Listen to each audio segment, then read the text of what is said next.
Hello everybody, my name's Andy Lagopus, and with me is... Pinkstar here. I'm so glad to be here. Yeah, and welcome to It's Called a Podcast, Sweetheart, where we tell you everything Zootopia we can think of. Yeah, and we are now prepared for our monthly episode here for you guys. Woo! Once a month. Could be more, if we get more on the Patreon, so who knows? Thank you to our supporters on Patreon, making this whole thing possible, as well as ZNN as a whole. And honestly, I kind of want to just get into this episode. Yeah, because the topic we're going to be talking about today is going to be very interesting. There's a lot of material. But first, I have a quote for you. Let's hear it then. The quote is this. By the time we left Pixar and were headed back to the airport to fly back to LA, there were already people starting to say, he's right. What if we changed this to that? People were very concerned about the amount of work we might potentially be throwing out, but they were open to considering changes. And this Any guesses where that's from? Not particularly, but tell us. So, take a guess as to what we're talking about today. Byron Howard? Bingo! Oh, right. Sort of. Okay, that quote wasn't from Byron Howard, but it was from Clark Spencer, who was one of the executive producers on Zootopia, talking about a meeting with Byron Howard and them. And because that was a very critical moment. And we are going to be diving into how Zootopia became the movie it is today. Yeah, because as most of us particularly already know, is that a movie takes a lot of time to be produced, to be developed, and there are lots of ideas that don't end up on the final product. And Animated movies especially. Animated movies, yeah, and obviously Zootopia is not the exception in this process. Mm-hmm. Exactly. And oh boy, did it go through a lot of changes to get to where we are.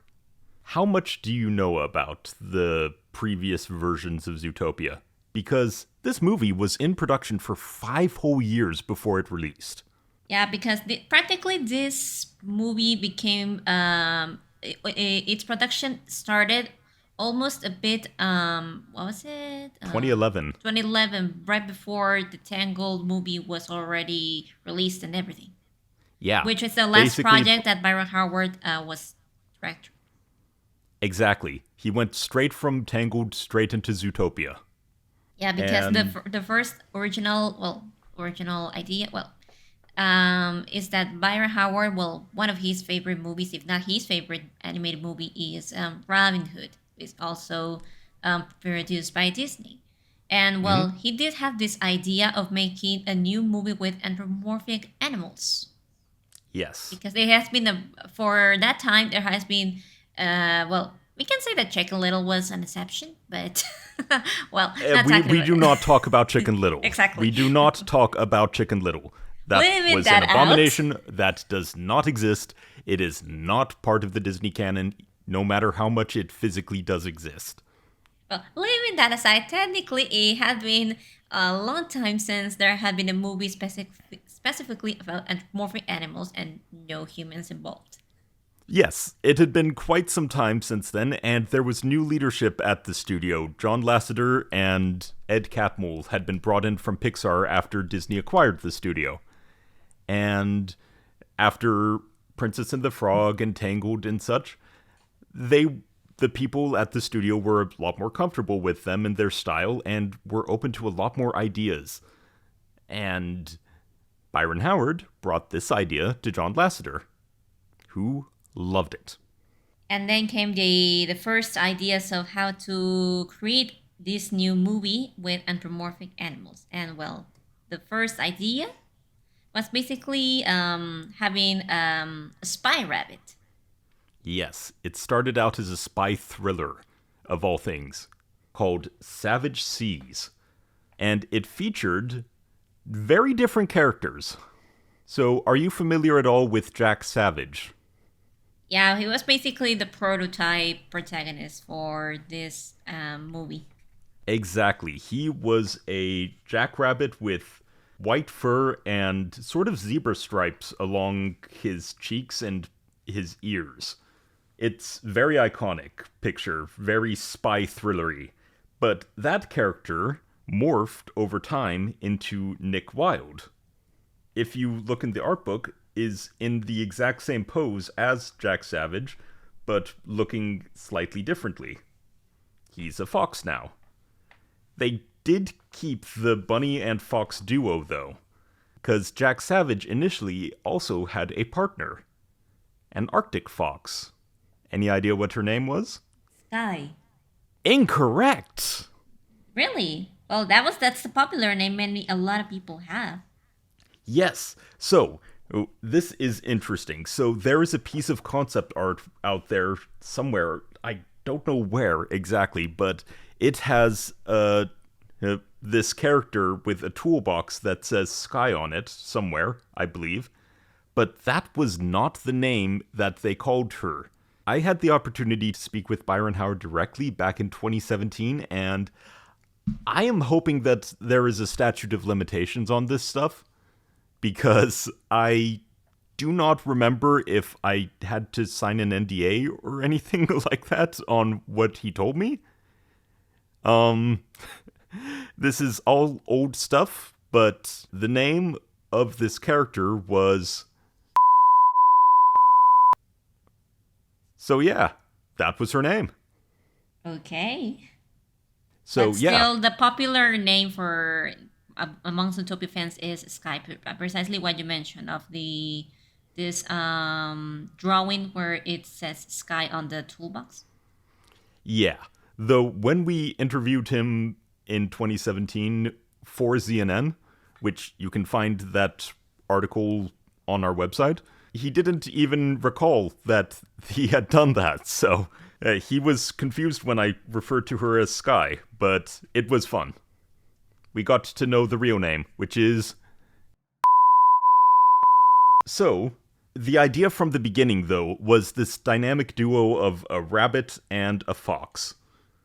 In this animal city that is designed by animals for animals. That was the concept. And they brought on a ton of incredibly talented people. There's one particular one to mention. I think I know that you eventually mentioned this person, but I want to give it an honorable mention because he deserves it. Corey Loftus. Yes. Corey Loftus is an amazing artist. One of the best character designers in Disney. Like, seriously, so good. So good. Most of the concept art you see of Zootopia is probably his work. Yeah, because, well, obviously, this whole idea about making these characters are first off in traditional drawings in 2D, but obviously this has to be transitioned in 3D. The thing is that with Corey Loftus, is practically both in 2D and 3D, the characters look the same. That's the kind of talent he has.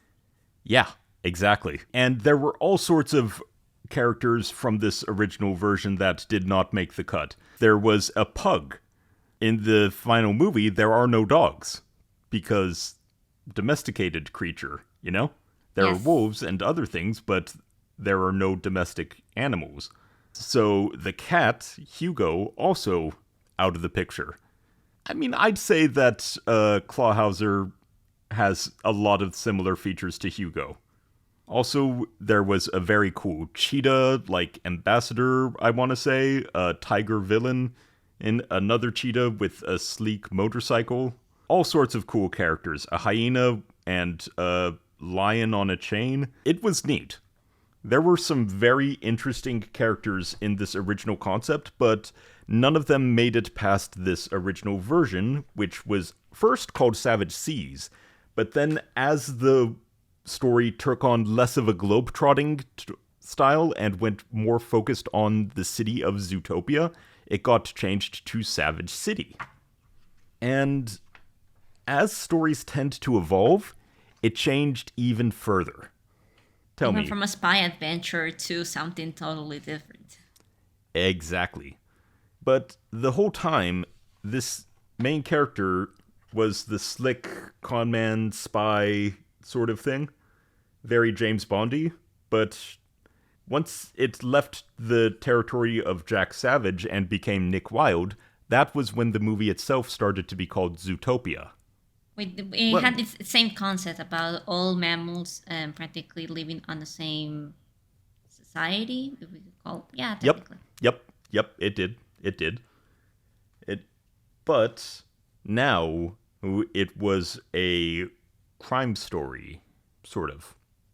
I want to say dystopia, but also, like, what do you know about the shock collar storyline? Well, from what here we know is that, well, Nick was the main character here, and particularly there was going to be some crime that he was going to be guilty, apparently, but he wasn't. And, well, Judy was this more of a non-nonsense character that she had to prove his innocence. Mm-hmm. Sort of.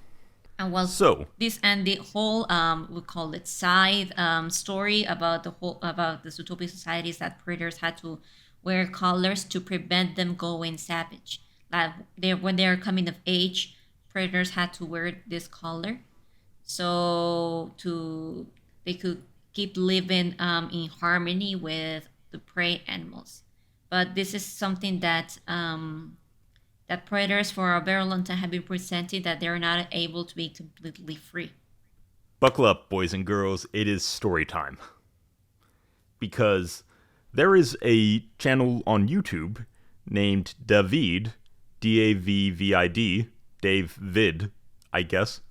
I think it's David now that I say it out loud, because it's David's videos, I suppose. Yeah, that's a clever name. But this guy, David, very helpfully compiled all of the original concept art and deleted scenes and everything that we have on the Tame Collar storyline into 3 videos. And you can find those videos in the description below. So, the story starts off with the same kind of opening speech. Fear, treachery, bloodlust. Thousands of years ago, these were the forces that ruled our world. A world where prey were scared of predators, and predators had a biological, uncontrollable urge to maim and maul, and... Except, in this version, well, for one, the dialogue is slightly different, but it is not Judy who is a child in this. It's Nick. His teacher is taking his class to the Natural History Museum, where they are learning about the differences between preds and prey. The class, notably, is segregated into predators with their shock collars and prey, and the teacher explains that the collar is used to maintain harmony, like you said. Trouble is, the collar doesn't actually discriminate between good emotions and negative emotions. And we see it buzz if a predator gets too agitated. Flash forward several years. So he has several friends already, like he's got his friend Finnick, and it is Nick who comes in on the train to Zootopia. And we see that, we see the title card. So going from there, you see Nick just walking down the street, like, lots of animal jokes and such. He is just on the top of his game, and he runs the same sort of con as before, as we saw in the original movie, where he has Finnick dressed up as a baby, and they scam a Jumbo Pop from Jerry Jumbo Jr.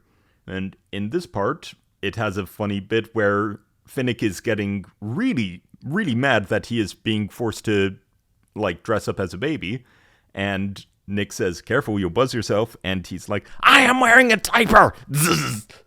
So, going from there, we get to see a bit more of Zootopia's society from a predator's perspective. The prey outnumber predators 10 to 1, and they are very much the ones in power and treat predators very poorly. At one point, Nick gets in a car accident. So we see him at his apartment, which is dingy, and it's barely even an apartment. It is like the underside of a building, and there's supposedly a scene where he like eats a cockroach off the floor because it is a source of protein. And that is how bad things are. And so when he gets in a crash, he gets sent to a clinic, and this scene is actually fully animated and rendered, where Nick gets his collar removed for the first time. And you following so far? Yes, exactly. And I remember this this deleted scene, and this exactly when his collar is taken off. This is where he begins to imagine this concept of what I mentioned before, wild times, a space specifically for predators where they could be free and enjoying themselves and not being, in this case, being restricted by using the collar. Exactly. He imagines it as roller coasters and like funfair carnivals and everything like that. And he pitches the idea to his friends, and they're on board. His friends, in this case, being Finnick, Clawhauser, and a honey badger. So those three are the ones who are the main predators in the story. Yep, and well, he gets this project he wants to pitch it to several investors, but yes, he gets goes rejected to many every different time. banks. He constantly gets rejected. Yep, he goes to a ton of different banks, from a sloth bank to a giraffe bank to bunnies and rats, horses, everything.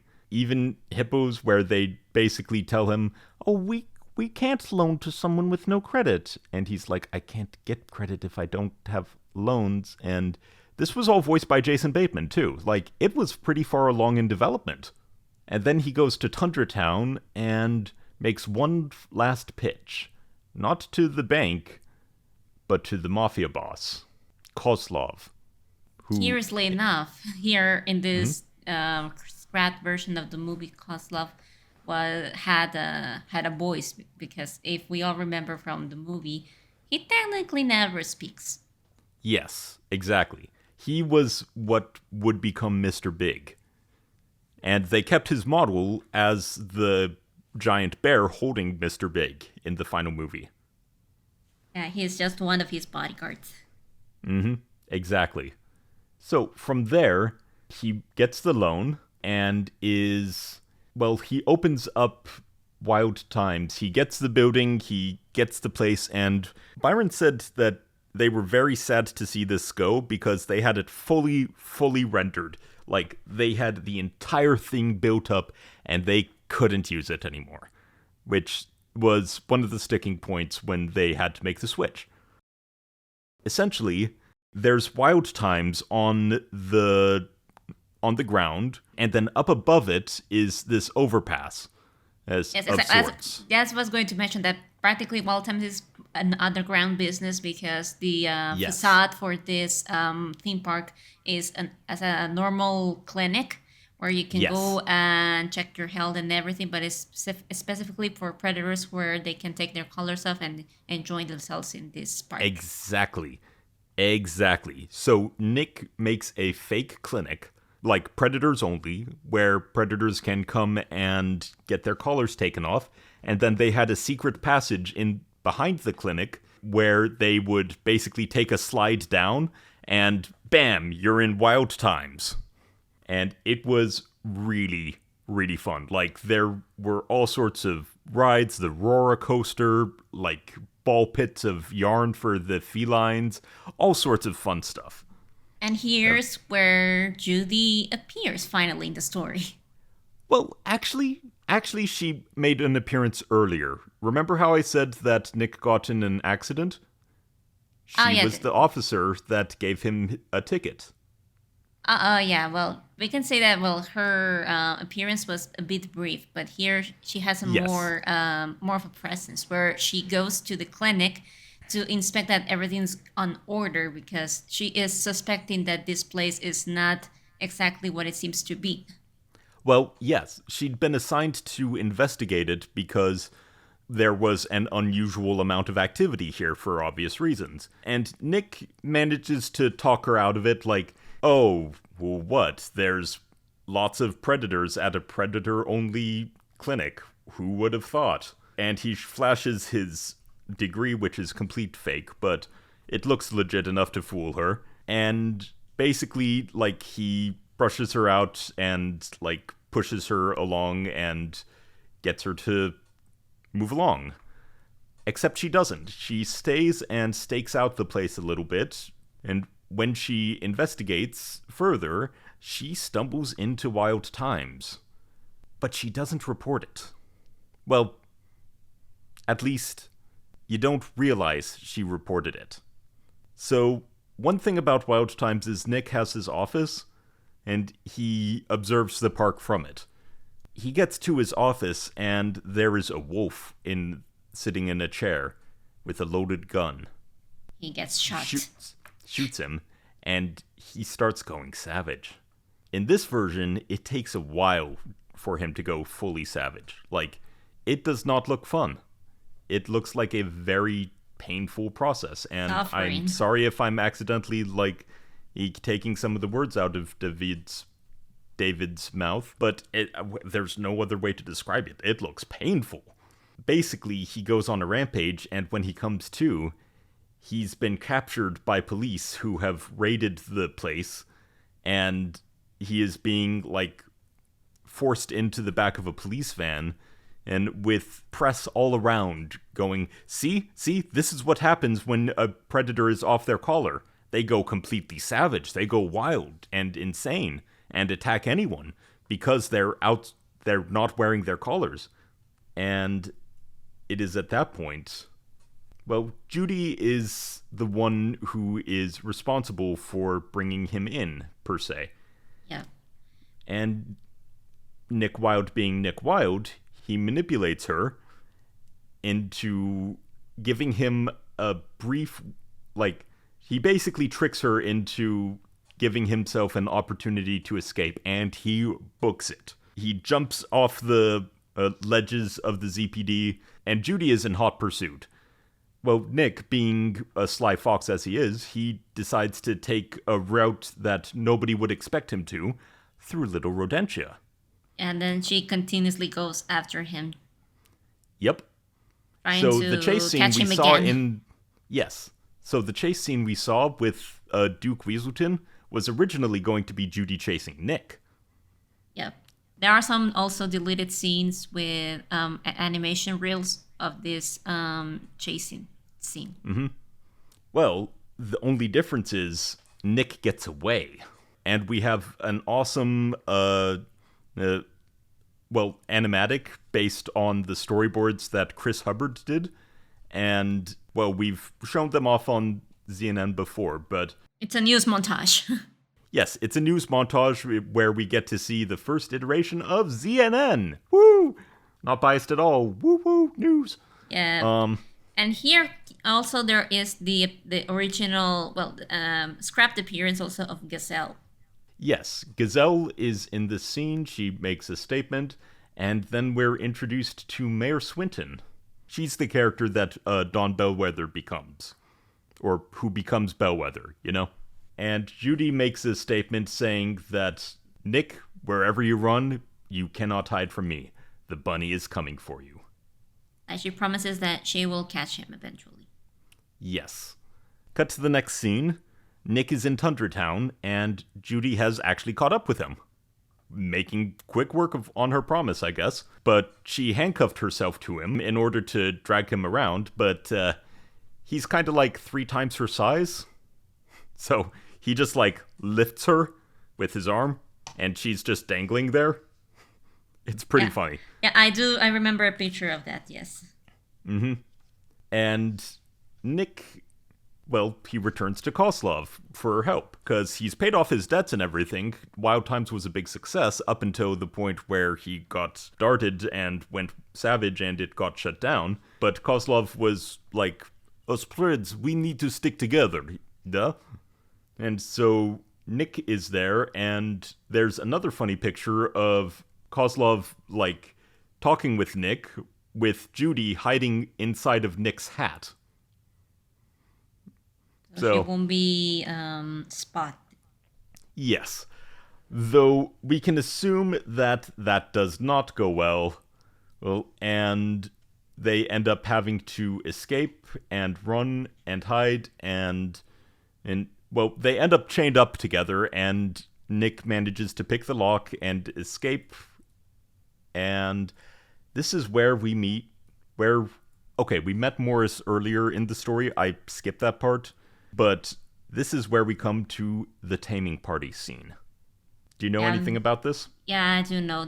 Basically, for those who don't know, we previously mentioned that, Kozlov was originally part of the mafia, where in the movie he ended up just being Mr. Big's bodyguard. Well, here Kozlov also has a son. Yes. And named Morris. And this just is like his party. An 8-year-old cub. Yeah, this is his party. They are practically being they're sneaking to this party technically. Yeah, they're trying to escape, but they get caught up under one of the serving trays. Like, the type they push around and has stuff. Yeah. So they're hiding under there, and Judy gets to see this taming party, as they call it, where it's kind of like a bar mitzvah, you could say. A coming-of-age ceremony, or a quinceañera, but, horrible, I guess. Yeah, exactly, because they see it, the kids, young predators see it as a sign of maturity of some sort, like they are happy to receive their collar, because that's the oath they give, that with this collar, Zootopia welcomes them. Yes, with this collar, Zootopia accepts me, which is a huge lie. It is such a lie. Yes. And all the adults know it, and this was another of the fully animated scenes that they had. And they had to scrap. Yeah.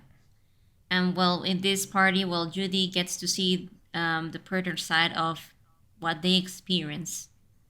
Mm-hmm. Yeah, she'd already seen the predators cutting loose and having fun and enjoying themselves, but this is where she got to see the true horror of the system she supported. Morris is super excited and happy when his father puts the collar on him, until he gets zapped. Yeah. And he looks at his father with the most hurt expression. So confused and hurt, and literally hurt, but also emotionally hurt, and it is such a powerful scene. So powerful, in fact, that this scene is what kept the movie this way for so long. So, we'll come back to that, though. Continuing on, after the taming party, there's a point where Chief Bogo is tasked with hunting them down, and he has the Tusk Squad, who have a machine gun, no, not machine gun, a minigun that fires tranquilizer darts. Can someone say overkill? I don't know. Oh. But Nick and Judy do manage to escape, and they go after Monches, because he was... Well, Judy had been scoping out the place the night before, everything went down with Nick, remember? Yep.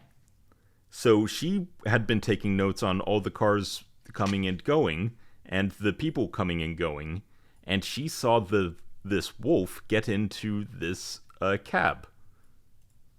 And she got the license plate number, which led her to Monches. This is also one of the few ideas that technically still got in the original movie, because this is also a scene where they get chased by Monches. Exactly, because Monches is willing to cooperate if they take his collar off, and they do. Judy's got a key to take it off. Or is it Nick? I don't know. I don't remember. But regardless, the chase happens all the same because Monches gets turned savage again. And more media fiasco. See, another predator is off his collar and completely insane. In this version, rather than Nick and Judy escaping on a vine, they escape like by falling into a river by accident and falling off the waterfall, which is another scene that makes it into the final movie, kind of. Kind of. It got a twist. Yes. And Nick is completely knocked out by this and is having a dream where he is running through a field and is ecstatic. He doesn't have his collar on and is absolutely elated. And he wakes up somewhere else entirely. He wakes up surrounded by bunnies. Yes, exactly. So he is on the Hobbs family house. Yes, he is in Bunnyborough. The original version, which is a bit more actual burrows. There's all of that, and all of her siblings have never seen a fox before, so they are totally, like, cool with him and very accepting, and some of them even ask for his autograph, because he's like a mini celebrity, because, oh my gosh, there's a fox. And so Judy shows him her room, which is super cool, like in the concept art.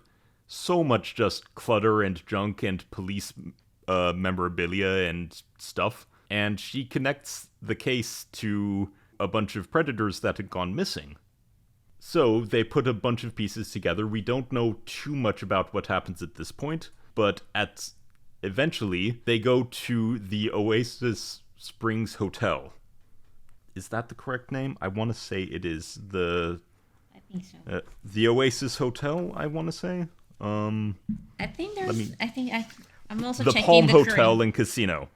The Palm Palm Hotel exactly. and Casino. That's it. I was also checking the art book.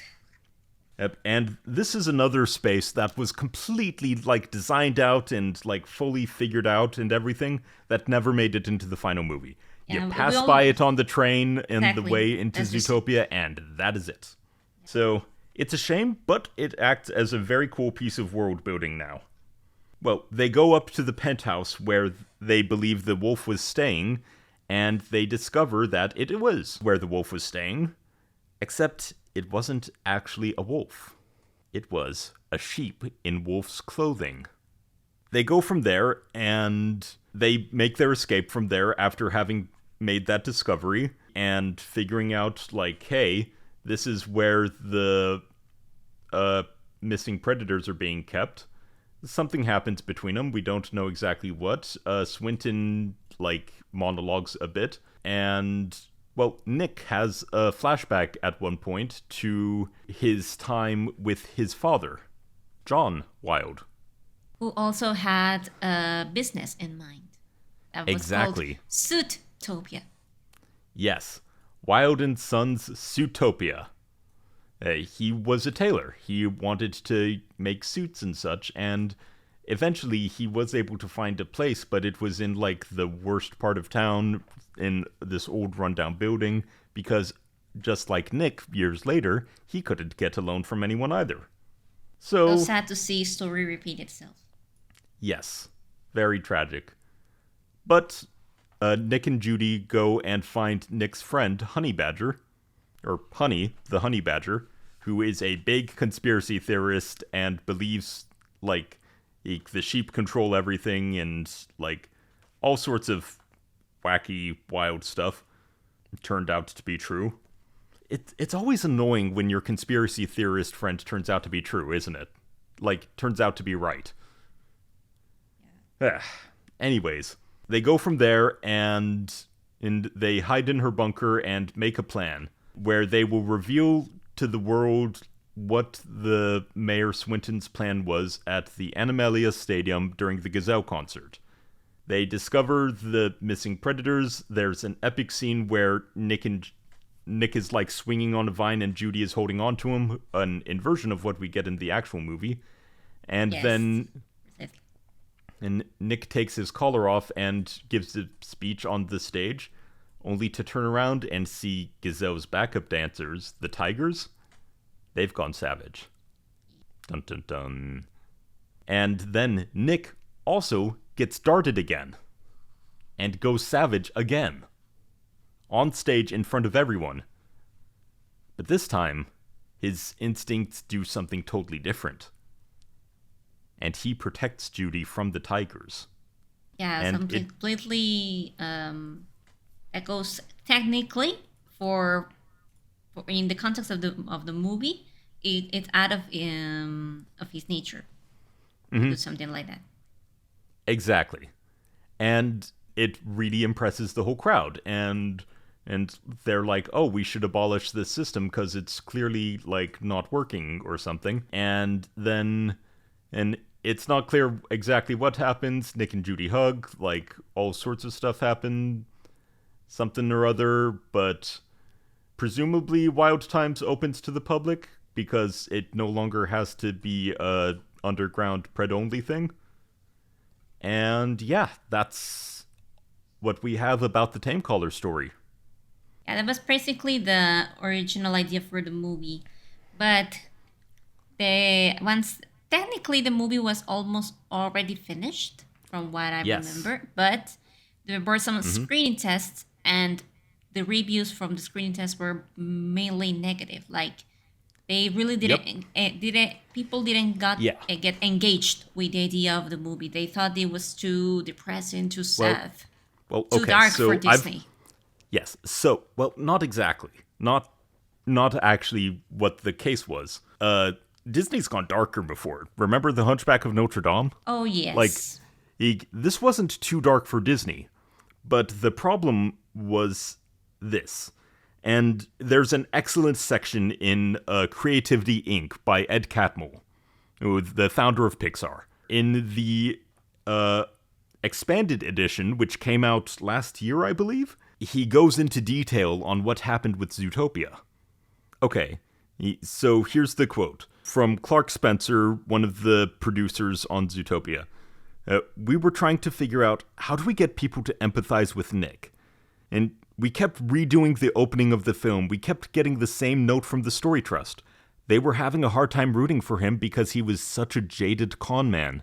So we tried a completely new opening told from Nick's point of view that began with Nick as a young child going with his dad to the bank. When the banker, a prey animal, won't approve the loan Nick's dad needs, he gets upset because he's a predator and his collar shocks him. Eventually, Nick's father gets taken to jail, and we see it's because he was protecting Nick. Then flash forward to the present when we hoped viewers would understand why Nick was so cynical and jaded. The scene was emotional, moving, but was a very dark way to open a Disney movie. Nonetheless, at this point, the Zootopia team had held 5 or 6 internal screenings at Disney of their rough assemblage of the film, and they were feeling pretty good about where they were. In particular, they were proud of a scene that depicted a taming party, and it goes into that. The scene packed a big emotional punch because it showed how excited the little bear was to be growing up and finally have a collar just like his dad's locked around his neck, but then his excitement caused the collar to shock him for the first time, and you see in his eyes the realization that it came at the cost. Byron Howard remembers that scene, which had been conceived of very early, had been so universally praised by top creative leadership at both Pixar and Disney that he and the writer Jared Bush had built much of the film around it. The fact that we'd had such a good reaction to it made us sure it was a keeper, he said. That was a tentpole that we hung the whole movie off of. It was like, okay, that scene is in cement. But basically, it came to November of 2014. The movie was set to release the next November. 1 year away from release. Well, yeah, actually, 16 months. Sorry, my bad. 16 months to go. They didn't expect any major notes. And the movie played, credits rolled, and they had a meeting to deconstruct what they'd seen. And like 20 Pixar's directors offered ideas for various ways to tweak it and such, but for like 20 minutes. But then Andrew Stanton, who'd been sitting quietly, just listening, spoke up. And here is the exact quote. "You have a big problem," he now told the Disney team. "I do not like the city of Zootopia from the minute the movie opens because I know the place is broken." Referring to the shock collars. "I mean, why would any fox want to live in this cruel city?" he asked. You can do all you want to make me understand Nick, but I will still be against everything that is happening on the screen, because I see how broken the world is, and that can't be solved until you think differently and make me love Zootopia. The city itself was broken. They needed to completely change it, which leads to that quote I gave you at the start. They flew back to LA with no idea what to do. And for the next 3 days, the filmmakers and the entire story team, again quoting Ed Catmull, locked themselves in a borrowed conference room at another Disney office building far from their normal workspaces, with an off-site location where they worked around the clock to beat out a new version of Zootopia that everyone would feel excited about. And the entire film changed. Now it was like 90% of what we know now. There were a few small changes that got removed in the final movie, but the story is basically as we know it now. Those 3 days of intense work just 14 months before the release. As the switch of Nick to Judy being the main character, the shock color story being pushed aside, and try to give Zootopia the vibe that, like just what you mentioned, what Andrew Stanton said, that to make the people really like Zootopia as a city. Give it all, like, just like in the scene where Judy arrives first to Zootopia, to when we first see it, like, I really would love to live in this place. It looks amazing. Yeah, exactly. We get to see it from the eyes of someone who is not beaten down by the city, but loves it. And that love is infectious. Clearly. Otherwise, we wouldn't still be here 8.5 years later talking about it. The perspective of an outsider going to this place for the first time. Which is also something that can be very relatable for people like Judy, where they are being stuck in one place for a long time. Once they have finished school, graduated and everything, and decided to pursue the next step in their life, working at another place. As if, like, you're going, like, I don't know, making an example, like you are going to be working now in New York. When you first arrive, you look at everything, you find it fascinating, but slowly you start to get used to what the city is like. And it's not, you don't find yourself as joyous at first, as if you were at the beginning. Well, maybe. I personally still absolutely love Boston. And that's where I've been going to school. But that's a side point, you know? Yeah, but like, it's different for everybody. Like, people get used to this new place, but they may still they still love it, but they know there are some, everything has its pros and cons, but yes. Yeah, exactly. But you can still fall in love with it, which wasn't the case with the original version. Because you couldn't fall in love with the city because it was so obviously corrupt and evil. Yeah, we see once the movie progresses, as in the final movie progresses, you can see these little side problems that been going on with the mammals that are living there, but they're already used to how everything goes. So yeah, like, and nothing nearly as egregious as the tame collars. Yes, because at the end, the Zootopia society at the end it reflects ours. So exactly. And the society in Zootopia portrays one of implicit bias and prejudice and preconceived notions and everything like that, which is a lot more insidious. Well, okay, maybe not more insidious. They're two completely different forms of evil. The one where you can personally recognize it within yourself and change and, like, improve things, and the one that is enforced by society. Like, if it had come out during the 60s or the 50s when segregation was a big thing in the United States, the Wild Time story might have hit differently. You know? But yes, that's not quite a reflection of the world we live in. Whereas the movie we got is much more of a reflection of that. And, well, now that we mentioned about that, almost a year prior to the movie's original release that we have mentioned, it was November 2015. at the end, because everything had to be changed, everything had to be reanimated, and of course the actors had to record again their dialogues. The movie's deadline was pushed to March 2016. Exactly. At least I'm pretty sure that was why.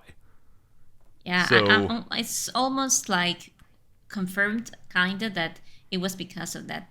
And also, okay. even with that, there was tons of material that also got deleted from the final movie. Tiny little scenes Yes. that got scrapped for time reasons or whatever.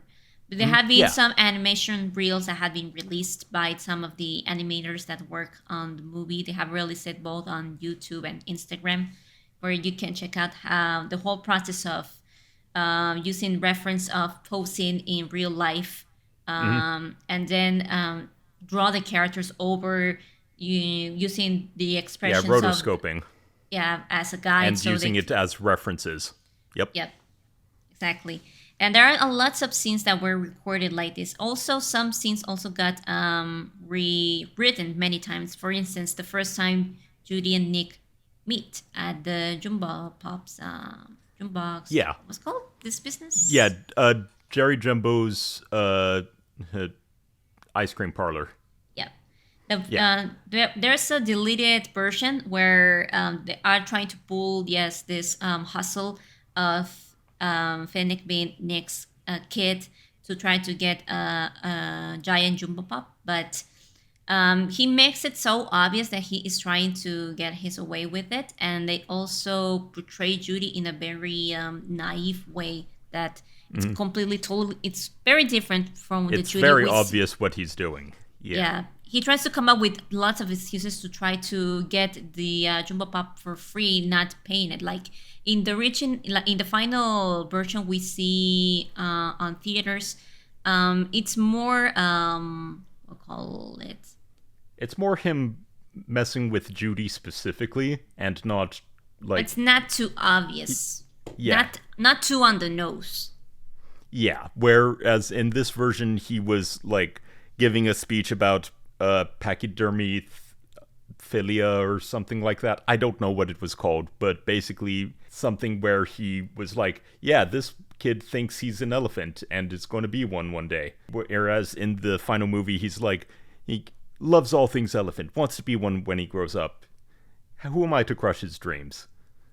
Yeah, he paints it off as if the little fox is has a vivid imagination instead of having kind of like a Like a sort of mental disorder or something. Exactly, some mental disorder or something like that. And he still comes up with many excuses, like the whole thing that it's being his birthday and everything.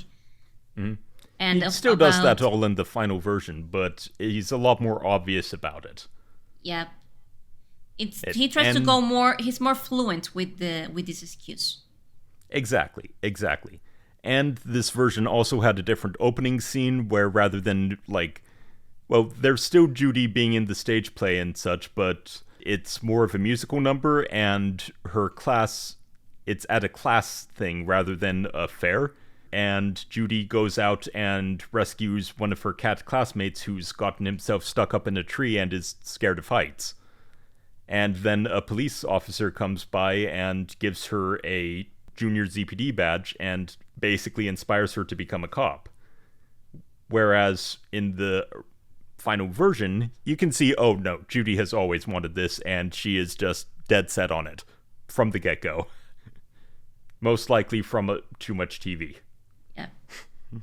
Oh, I also remember there was also another deleted scene. I don't know if this was for the final movie or for the what's it called? For the color version, but Shock color. I don't remember, but I think it was I remember seeing this on a video where both directors Byron Howard and Rich Moore were. They mentioned they were a bit disappointed because it was one of their favorite ideas that eventually got scrapped, where Judy and Nick were finding a place to hide Nick. Yes. And they went to her apartment. She takes him to her apartment in Zootopia, and then she finds out that her family came along. Once they see Nick, they get scared and everything. Like, can we trust him or not? Mm-hmm. Like they become really paranoid with him being present, and they also someone thinks that he's her boyfriend. I think it was her dad. I think so. Yeah, but at the end, like, it's a funny scene. She tries to calm her family and like, it's okay, he's not going to harm you or anything.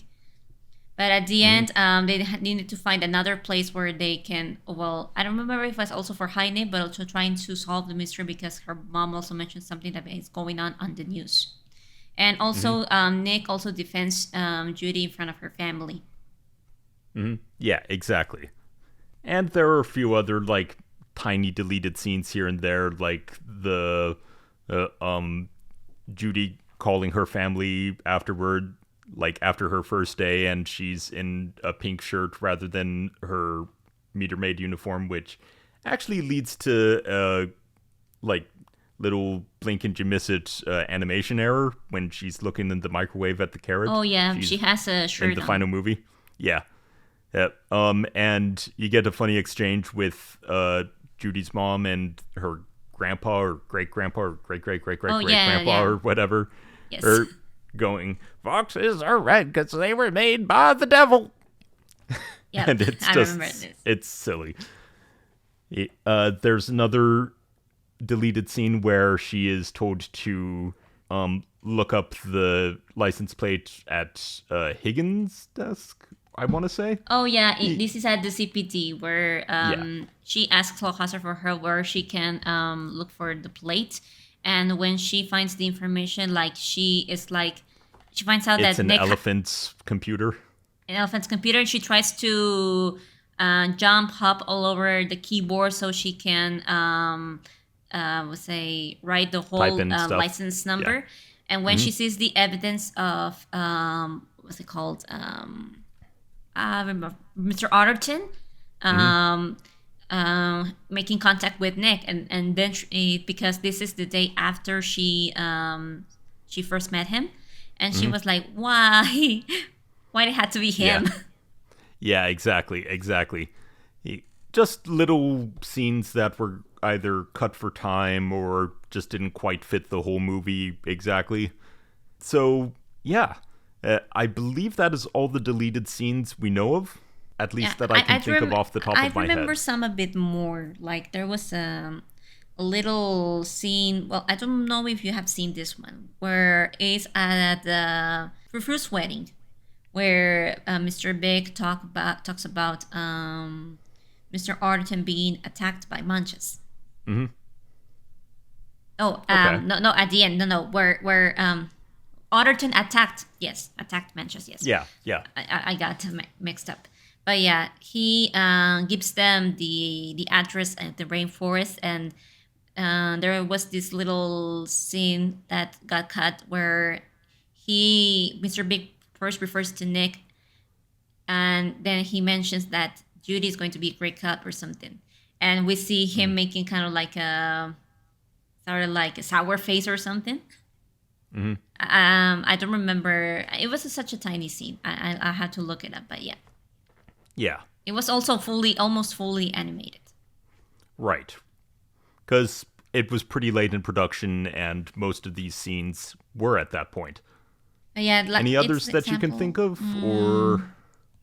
Oh yeah, I remember where Judy hustles Nick into helping her to solve the case. The point where Nick just goes off and leaves Nick on his own, and well, she has this the printed photo of Mr. Otterton, and well, Nick sees Fennec going off, and Judy then gets closer and says, "Can you look again at the picture?"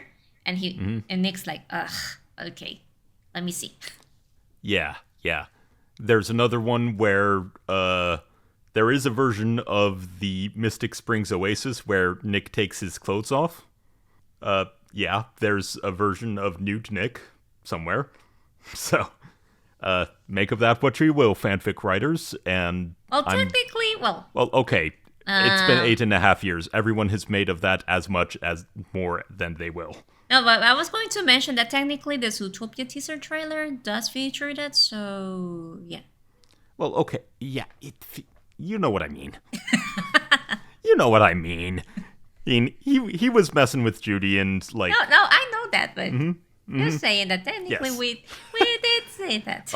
Okay, yes, we did. It was the first thing we saw of the movie, technically. So yeah, that's about it from what I've got, though. Yeah, from my side as well, but I'm pretty sure there's still more material of either animation There's a reels lot- of the whole process of being animated from, like I mentioned previously, using the live reference of the actors posing and everything, and then going into the 3D animation. There is so much, and whenever we find more, we feature it on ZootopiaNewsNetwork.com. Plug. Yeah, go check it out, and I believe that's it from us. So, thank you all again so much for watching and listening, and big shout out to David for compiling this original plot into a single cohesive storyline. There were a few things here and there that we skipped over, and this was all just a big summary of it, you know? There are still tons of material that we probably didn't get to mention, but also a lot of this is featured on the Art of Zootopia book that also got released on 2016. Yes, The Art of Zootopia by Jessica Julius, which, good name. Yeah, it's a very, very interesting book. Once you open this art book, you can see the whole parody of logos of famous brands, and it's very cool. Yes, and there is so much amazing concept art. That's where we get most of the information about all of this, as well as from interviews and everything else. So, yeah, it's a fantastic resource. Mine is one of my prized possessions, as it is signed. So, that's amazing. Not to brag. That's the story of Zootopia, as it developed and changed over months and years of development. Well, for those of you who just had kind of like a bare idea of the original concept of Zootopia, hopefully this has been enlightened for you to learn more about how much goes into the production of an animated movie. Indeed. Oh, I was just looking over the art book again. We completely forgot the Three Musketeers, the Island of Dr. Meow, and Pug the Bounty Hunter as some very, very early, pitches. They became Savage Seas, and it took from there. So, yeah, it's a fun journey and quite the rabbit hole to dive into. No pun intended. And yeah, that's about it. It has been a very fun episode. Hope you guys also enjoy yourselves. Yes, I hope so as well. I also had a great time. So until next time, remember we have our Patreon, patreon.com/CNN if you want to support us. You can find us on social media platforms or just search ZootopiaNewsNetwork.com. We have our public Discord. You should join. It's great. We do fun stuff. We have fanfic readings every week and games nights frequently. It's a fun time. You should join. Anyways, till next time, I'm Andy Lagopus. And I am Pinkstar. And boom.